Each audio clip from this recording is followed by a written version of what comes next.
Hello Gemini, Sun, Moon, Rising, and Venus signs. Kamusta po kayo? Sana po ay nasa mabuti kayong kalagayan. Saang mang parte ng mundo kayo naroroon. Sana po ay okay kayo at mag-iingat po kayo lagi. Welcome back po sa Star Tarot.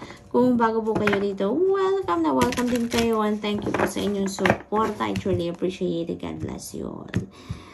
Tignan po natin yan ang mga messages ninyo for October 14. Pauna mensahe ninyo, chaos and conflict.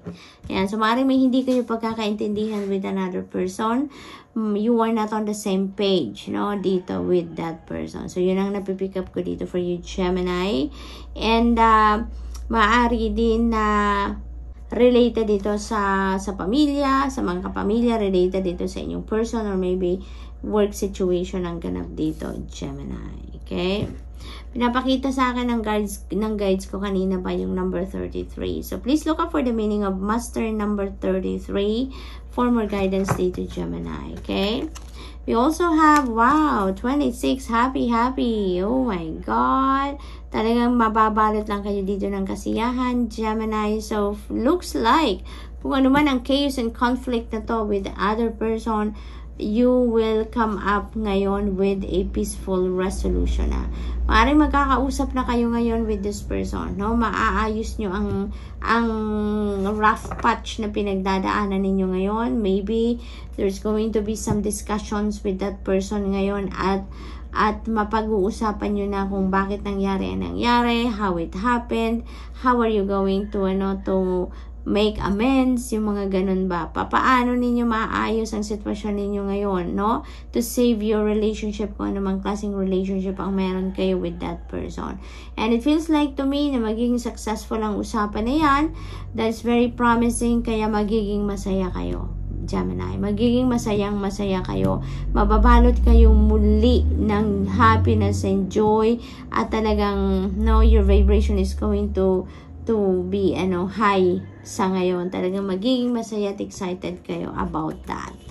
We also have to be fair. Ayan, yun din ang pag-uusapan ninyo dito. You just want to be fair, no? Kung ano man ang solusyon na gagawin ninyo dito, with all fairness talaga yan, no? So yun ang maaaring gusto ninyong mangyari dito, na sa pag-uusap ninyong ito dapat maging beneficial for both of you, kung ano man ang solusyon sa problema ninyo with that person, no? Balance will be back in your life as well, Gemini, kaya talaga magiging masaya na kayo. Kung ano man ang gusot, kung ano man ang hindi masyadong magandang nangyayari sa buhay ninyo recently, Gemini, it feels like to me na maibabalik nyo na yan sa ayos, no? Maibabalik nyo na sa dapat nilang kalagyan ang mga sitwasyon. Kaya magiging masaya kayo. We have observer. Ayan. So, it feels like to me na now is not the time for you to take action regarding sa mga endeavors or regarding sa mga plano ninyo. But instead, what you're doing now is you are observing. You are gathering more information. You're gathering more facts. You're gathering more details dito, nang sa gayon mapaghandaan ninyo kung ano man ang endeavor na gusto ninyong gawin, no? So, parang kayo ngayon, nasa sitwasyon kayo ng pagpaplano, nasa sitwasyon kayo ng pag-aaral about that situation, Gemini, no? Parang nagsisigurista kayo dito, no? You are making sure na bago kayo magsimula sa kung ano man ang gusto ninyong simulang negosyo, pag-aaral, ano ba yan, relationship, you want to be ready, no? You want to be ready 100%. Kaya pinag-aaralan ninyong mabuti, no? So, we have Treasure Island. Napakaswerte ninyo sa ngayon. Kaya naman magiging masaya kayo, because this is prosperity, this is abundance, this is financial comfort, abundance, financial freedom, and good fortune on your side, Gemini. So, sobrang swerte ninyo dito pagdating sa kaperahan, or sa source of income ninyo, sa negosyo ninyo. Magiging maswerte kayo sa ngayon. Kaya, sobrang happy ninyo, sobrang saya ninyo sa ngayon. Kasi, yung swerte nasa inyong horizon. So, magdadala yung swerte na yan sa inyo ng financial abundance and prosperity. So, good luck, Gemini. That's all I have for you for today. I hope nakatulong mga mensaheng ito in some way. Thank you for watching. Love and light. Namaste. Hello Libra, Sun, Moon, Rising, and Venus signs. Kamusta po kayo? Sana po ay nasa mabuti kayong kalagayan. Nasa amang parte po kayo ng mundo ngayon. Sana po ay okay kayo. And mag-iingat po kayo lagi. Welcome back po sa Star Tarot. And kung bago kayo dito, welcome na welcome din kayo. Thank you po sa inyong support. I truly appreciate it and God bless you all po. Tignan po natin ngayon ang mga messages ninyo for October 14. Libra, we have to the sea. So, napakaganda lang nitong energy na to, Libra, because ibig sabihin, you are just in the flow of life, no? Nito, parang you are surrendering to the natural ebb and flow of life dito. Kung saan kayo dalhin ng agos ng buhay, doon kayo, hindi kayo kumukontra, hindi kayo nagre-resist. Walang pagkokontrol dito ng mga bagay-bagay no, na dapat mangyari, yung mga ganon. So, you are just in the flow with life dito, kaya magiging maayos ang lahat. Because when we surrender, di ba, sa universe, hinahayaan lang natin na mangyari ang dapat mangyari organically, di ba? Kaya kung anong para sa atin, yan ang makukuha natin, yan ang may experience natin. So, this is really beautiful. Walang stress. Yun, diba? Kasi, pag nagsusurrender tayo, binibigay na natin ang tiwala natin sa universe. Pinapaubaya na natin sa universe na mag-unfold siya ng mga bagay pangyayari sa buhay natin, kung ano ang nararapat na mangyari, yun ang dapat mangyari according to the divine plan, diba, Libra? Kaya, walang stress. Walang stress. And everything is flowing smoothly lang. So, napakagandang, energy. So, we have the yin. So, you are talagang naghihintay kayo ngayon, no? Naghihintay kayo ngayon ng kung anong ibibigay sa inyo ng universe. Handang-handa kayong saluhin, 'di ba? Kung ano ang ibibigay sa inyong grace, anong blessing ang parating sa inyo, anong dapat ninyong makuha sa ngayon, you are just waiting for that, no? Kasi si Yin, this is the feminine principle of receptivity. Naghihintay kayo. You are allowing other people or other party to do the first move at susunod kayo. Yung parang ganun. You are following the lead of other people dito. Yung bang ganun ang ganap. And same thing, no? You are following the lead of the divine universe. Kung ano ang gusto niya, yun ang masusunod. So be it. Amen. Yun ang maaring ginagawa ninyo sa ngayon. Kung anong gusto ng Panginoon, sumusunod kayo. Yung ganon. So, same thing, no? Dito sa 3D world ninyo, you are following the lead of other people, no? Kung ano yung napagkasunduan ng marami, susunod kayo. Yung parang ganon, ano? So, what else? We have blessed. Oh my God, Libra, napakaganda. Yan ang nangyayari, no? Kapag nagsusurrender tayo sa divine universe, pag nagsusurrender tayo to the natural ebb and flow of life, mas binibless tayo, mas binibigyan tayo ng mas magandang experience dito sa mundo, no? Libra, kaya you are, diba? You are surrendering to the natural ebb and flow of life. Kaya naman bibiyayaan kayo ng kung ano ang dapat na para sa inyo, ibibigay na sa inyo. There are going to be amazing things, amazing event situations sa buhay ninyo na maaring ipadala sa inyo ngayon ng divine universe. You are so blessed. No, you are going to be very happy sa ngayon dahil may mga unexpected na mga bagay kayo, may mga surprises dito na maaring mag-arise, no, sa buhay ninyo na biyaya, no, biyaya, pahatid na biyaya yan ng divine universe sa inyo. You will be, parang bubuhos, yan, so parang bubuhos dito ang blessing sa inyo, mga unexpected blessings, no, na maaring iparating sa inyo or ipahatid sa inyo ng divine universe ngayon, kaya magiging masaya kayo. My guides also are guiding my eyes dito sa number 22 and number 2. So, ibig sabihin dito, no, this is master number 22. That is a very powerful number, Libra. So, I suggest po, pakitignan ninyo ang ibig sabihin ng master number 22 dahil meron kayong mababasa dyan that can guide you further, no? And angel number 222. Napakaganda dito, no? Na mabasa din ninyo yan. Ang angel number 222.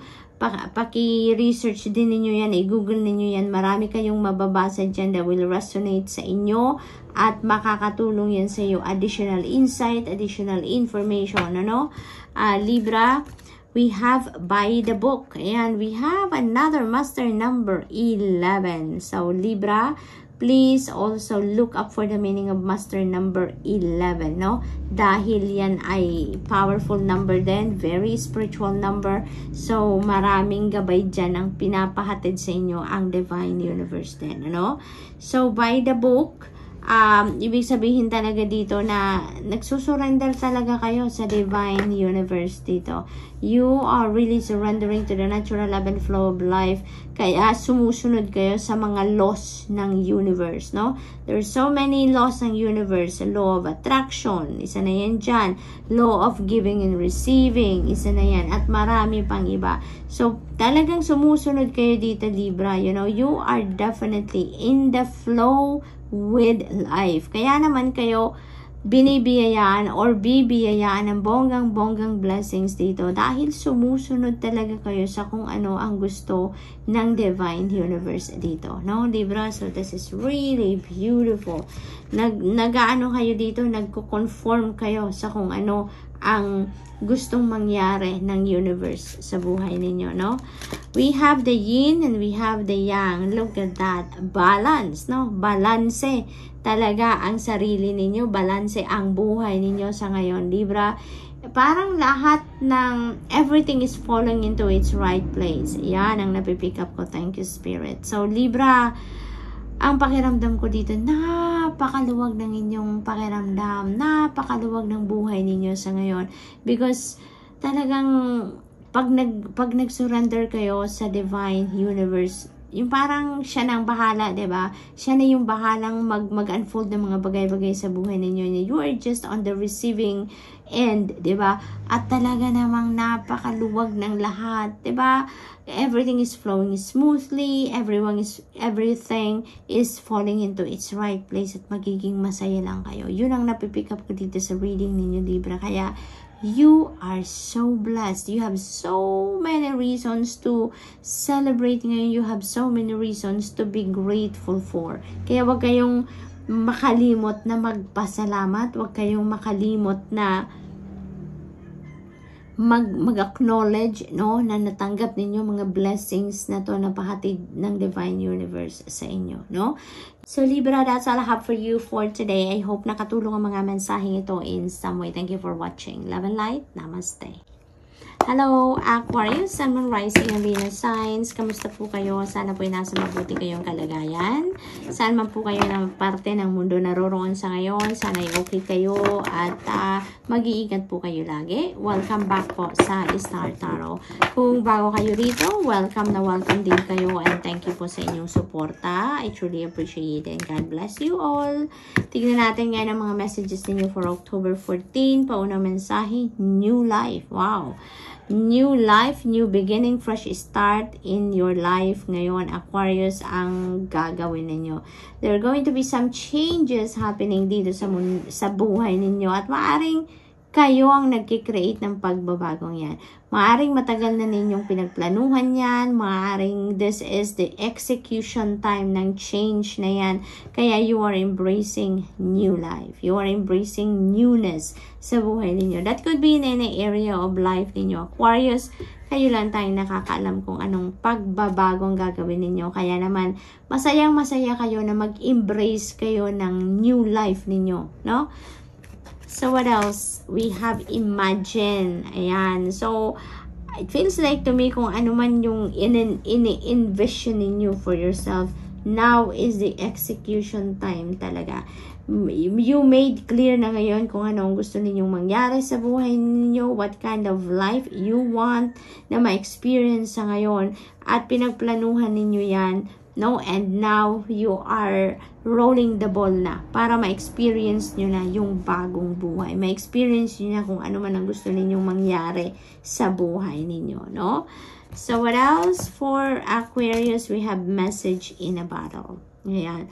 Divinely guided kayo, you know, divinely guided kayo. You are being sent intuitive messages synchronicities, symbols, signs, epiphanies siguro, no, dito ng Divine Universe to guide you, no, on how you are going to navigate your life sa ngayon na meron kayong mga changes na ginagawa or gagawin sa buhay, no? So make sure that you pay attention to your inner voice, listen to your inner guidance, lagi ninyong papakinggan at susundin kung ano ang bulong ng iyong intuition dito, Aquarius, so that magabayan kayo kung saan kayo dapat pumunta, anong dapat ninyong gawin, what is best for you, so that you can make things happen, no? Na sa ikakabuti ninyo, sa ikakaganda ng buhay ninyo at sa ikakatupad ng inyong mga ini-envision for yourself, no?